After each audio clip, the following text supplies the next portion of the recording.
Hello friends, आज मैं आपके साथ शेयर कर रही हूँ मटन पाया बनाने की रेसिपी, यानी बकरे का पाया बनाने की रेसिपी। अगर आप इस मेथड के साथ इसे बनाएंगे तो आपके पाए में बिल्कुल भी स्मेल नहीं रहेगी और ये बहुत ही डिलीशियस बन के तैयार होगा।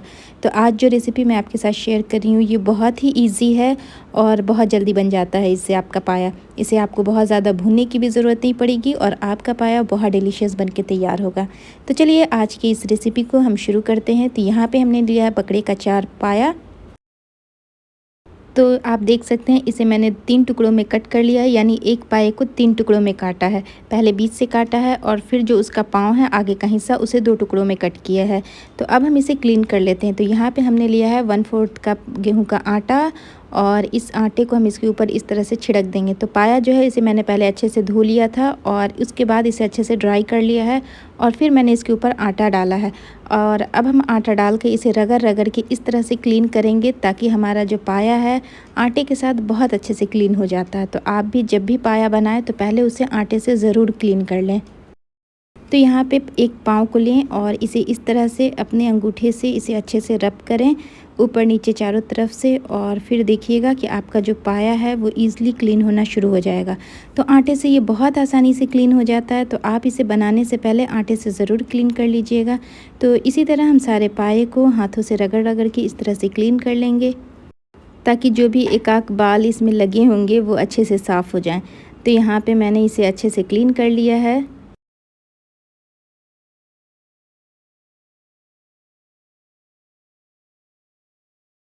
तो यहाँ पे आप देख सकते हैं मैंने इसे बहुत ही अच्छे से आटे से पहले क्लीन किया और फिर इसे पानी से अच्छे से क्लीन कर लिया। तो आप देख सकते हैं हमारा जो पाया है बिल्कुल साफ़ हो गया है और इसमें एक भी बाल अब नहीं है।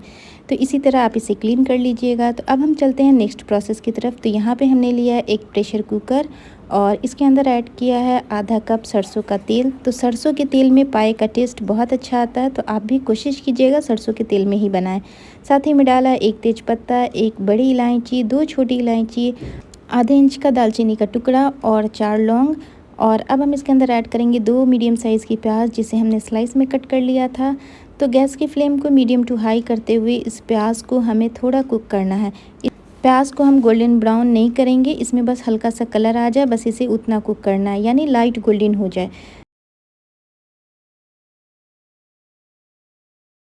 तो फ्रेंड्स यहाँ पे 3 से 4 मिनट ही हुए हैं और हमारी जो प्याज है वो लाइट गोल्डन ब्राउन हो गई है। बिल्कुल इसी तरह की हमें प्याज चाहिए।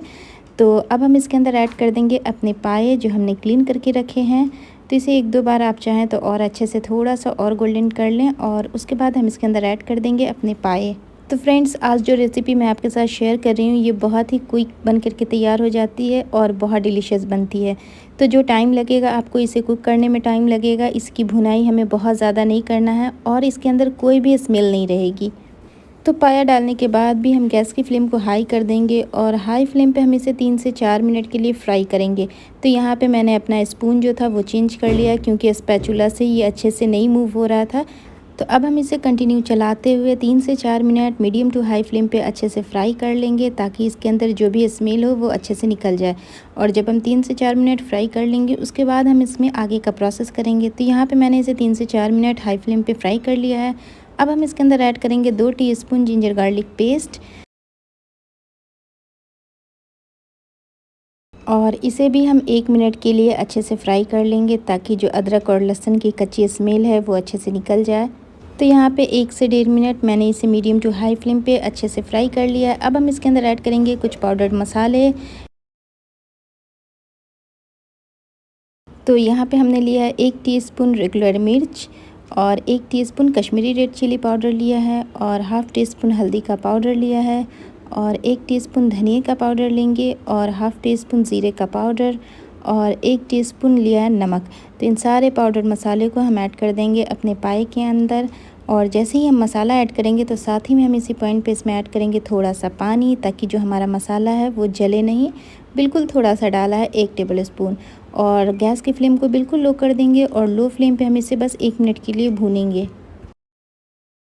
तो यहाँ पे मसाले के साथ हमने पाए को अच्छे से मिक्स कर लिया है। अब हम इसे ढक करके 2 से 3 मिनट के लिए कुक करेंगे ताकि जो हमारे मसाले हैं वो अच्छे से कुक हो जाए। तो यहाँ पे 2 से 3 मिनट हो गए हैं और मैंने मसाले के साथ भी पाए को अच्छे से कुक कर लिया है। तो फिर से हम 1 से 2 मिनट इसे और अच्छे से भून लेंगे ताकि इसके अंदर बिल्कुल भी स्मेल ना रहे। और अब हम इसके अंदर ऐड करेंगे 2 टेबलस्पून दही। तो दही डालने से जो भी स्मेल होगी वो ख़त्म हो जाती है और हमारे पाए का एक बहुत ही ऑथेंटिक टेस्ट आता है।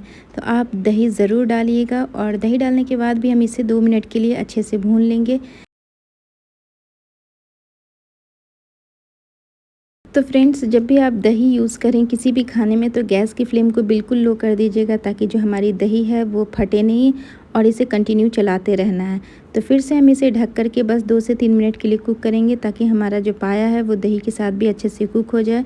तो यहाँ पे 3 मिनट हो गए थे, तो आप देख सकते हैं अब दही जो है वो बहुत अच्छे से मिक्स हो गई है और इसे मैंने फिर से 2 से 3 मिनट के लिए अच्छे से भून लिया है।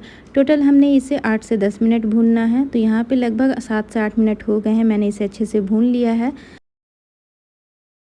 तो अब हम इसके अंदर पानी ऐड करेंगे। तो यहाँ पे मैं 3 गिलास पानी का यूज़ कर रही हूँ। अगर एमएल में मेजर करेंगे तो 750 एमएल है। तो यहाँ पे पानी की क्वांटिटी आप कम या ज़्यादा भी कर सकते हैं, ये आपके कुकर पे भी डिपेंड करता है कि आपका कुकर किस तरह का है। तो यहाँ पे मैं 750 एमएल ले रही हूँ। तो इसे एक बार अच्छे से मिक्स कर लेंगे और अब हम इसकी लिड लगा के इसे हाई फ्लेम पे 1 विजिल आने तक कुक करेंगे और 1 विजिल आने के बाद हम इसे 12 से 15 मिनट के लिए लो फ्लेम पे कुक करेंगे। तो फ्रेंड्स, यहाँ पे 14 से 15 मिनट मैंने इसे लो फ्लेम पे कुक कर लिया है और आप देख सकते हैं हमारा जो पाया है वो बहुत अच्छे से टेंडर हो गया। तो मैं आपको खोल के दिखाती हूँ कि ये गला है कि नहीं। तो ये दिखने में ही लग रहा है कि ये गल गया है। तो आप देख सकते हैं ये बहुत ईज़िली निकल रहा है, यानी ये अच्छे से कुक हो गया है। तो पानी जो इसमें थोड़ा सा ज़्यादा है तो मैं इसे थोड़ा सा ड्राई करूँगी। ऐसे पाए की ग्रेवी जो है वो पतली ही रहती है। और साथ ही मैं ऐड किया 1/4 टीस्पून गरम मसाला पाउडर और थोड़ा सा कटा हरा धनिया। तो चलिए अब इस पाए को हम डिश आउट कर लेते हैं। तो फ्रेंड्स, आप इस रेसिपी को एक बार ज़रूर ट्राई कीजिएगा, बहुत ही डिलीशियस बन के ये तैयार होती है। तो इस पाए को आप रोटी, पराठे या नान के साथ सर्व करें, बहुत ज़बरदस्त लगती है खाने में। तो अब हम इसे गार्निश करेंगे थोड़े से हरे कटे धनिए के साथ और थोड़ी सी ग्रीन चिली और थोड़े से लेमन के स्लाइस के साथ। तो पाए का अगर आपको ऑथेंटिक टेस्ट चाहिए फ्रेंड्स तो आप इसे लेमन के साथ ज़रूर सर्व करें, बहुत अमेजिंग लगता है खाने में। तो आई होप आज की ये डिलीशियस रेसिपी पाए की आपको पसंद आई होगी। अगर पसंद आई है तो प्लीज़ लाइक करें, कमेंट करें और हमारे चैनल को सब्सक्राइब करें। वीडियो देखने के लिए थैंक यू सो मच।